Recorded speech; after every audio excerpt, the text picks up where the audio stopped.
Hey everyone, so today I want to talk about your next big move. A lot of the times I consume myself with understanding what I can do better in order to make more money. And I have a lot of um, things that are in motion right now in order to make that happen. But before we get into this video, make sure you leave a like because I'm just giving you that real that real talk right now where you can honestly increase your wealth just by following a few simple steps and doing a few things that I'm going to talk about in this video. So a lot of people know that I'm an avid reader. I read every single day when I go to work, Monday through Friday, and I use that time in order to understand what I want to do moving forward. How do I want to structure this next business? What type of loans will I take out? How will I invest? How will I advertise? How will I market? What is my strategy? What is my 5-year plan? What is my exit strategy if there is one?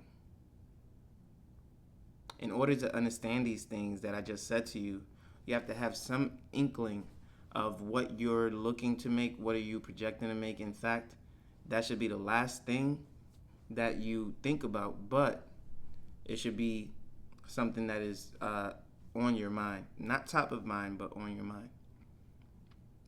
As I'm reading my books on business credit, as I am sifting through all the real estate, I have to understand that there's more to life, more different opportunities, more different strategies, more things that I can do.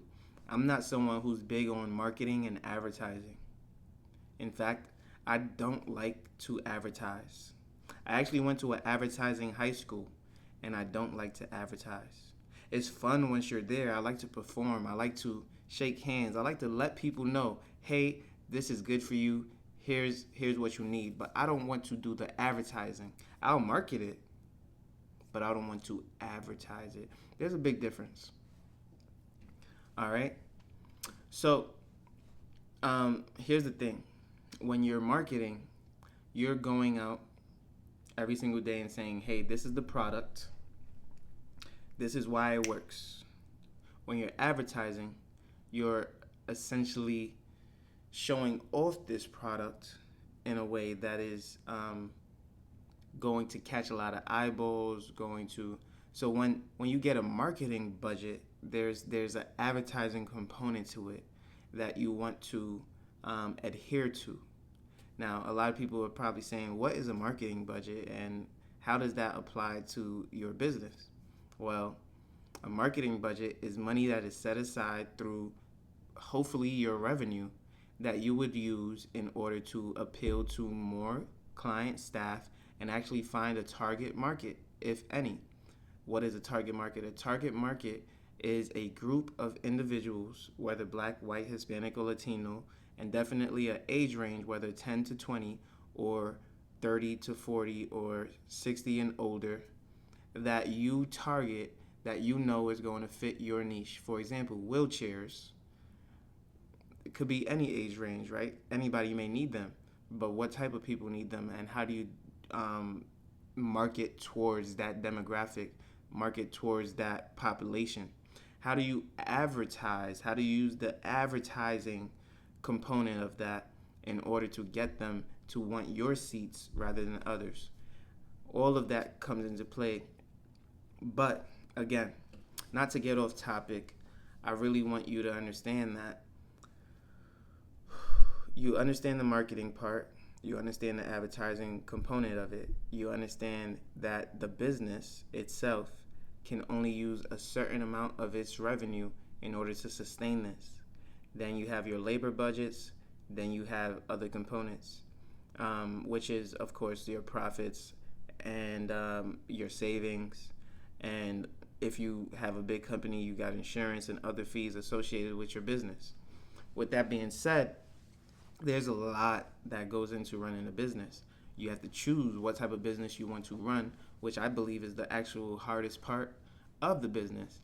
And so that leads into my next segment, which is how do you understand what business you want to do? So I'm learning about business credit. I have several businesses that are top of mind right now that are just starting to form. They're like little pieces that I can now start to drag from is because I'm not an advertiser, I'm not a marketer for the most part. I can do those things. I have done those things. And do I get some joy from it? Yes, but that is not my passion. At the same time, I understand that most money can be made through sales. So, if I am going to be a marketer, if I'm going to be an advertiser, then I could make the bulk of my money that way. And I know that the most millionaires and multimillionaires are going to be in that realm. They're going to be sellers. They're going to be movers and shakers. They're going to be people who are willing to sell a product to you, market that product to you, and let you know, hey, this is what is best for you. And you have to actually believe that. And that's going to be through their advertising. Okay, now that I know that I'm not that type of guy, I have to figure out a way to be who I am and have a successful business. How do you do that? In fact, you can maybe hire someone who is that guy. Hire someone who is the marketer, the advertiser, someone who has the pizzazz, someone who wants to be in front of the camera. Me, I don't want to do that. Can I do that? Absolutely, but I would probably be burnt out of having to do that every single day. It's just not me. Okay, now that we understand that, what I'm going to tell people is if you don't know what business you want to do, if you don't know what type of business you want to run, I'm going to give you a good piece of advice. Yes, you can read every single book in the world like I'm doing now.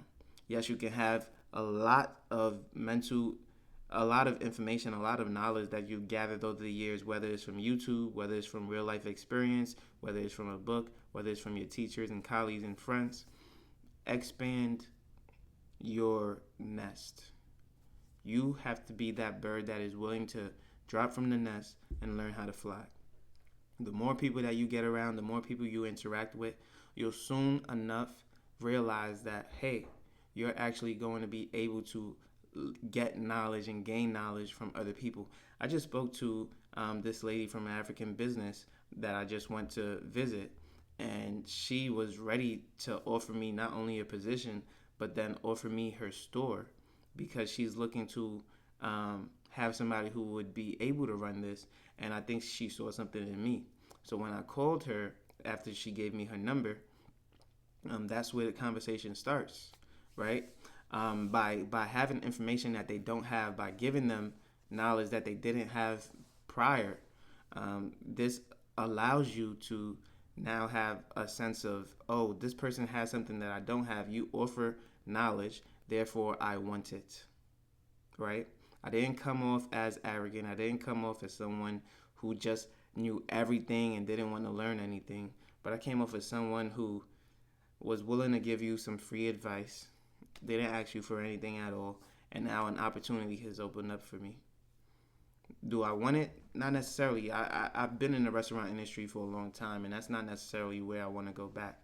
I want a business that runs without me there. And of course, you can hire people and get them to do that functionality of the job.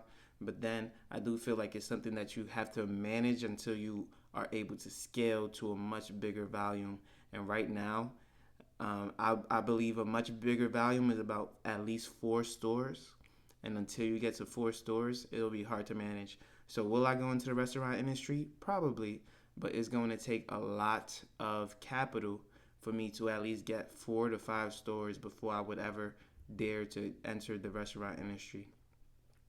With that being said, now that you've gotten your circle, now that you understand the business that you want to that you want to enter, it's time to go at it. And in fact, I was also talking to these restaurant owners, and it's funny how none of them ever own the location that they're leasing and renting. None of them ever do.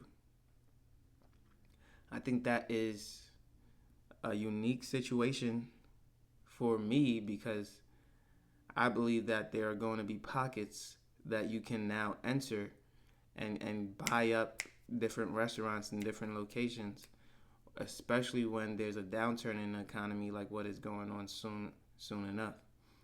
Great places, great locations that may be for sale.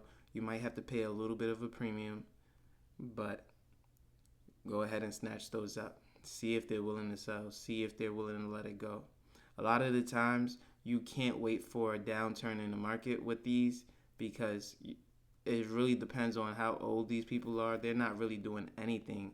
The store can be a complete disaster, but as long as a business is willing to come in, they're good to go. So again, if you like this video, if you like the content that I'm giving you, make sure you leave a like, comment, and subscribe. You know I post every single day at 8 a.m. daily, and I can't wait to see you on the next one. Peace.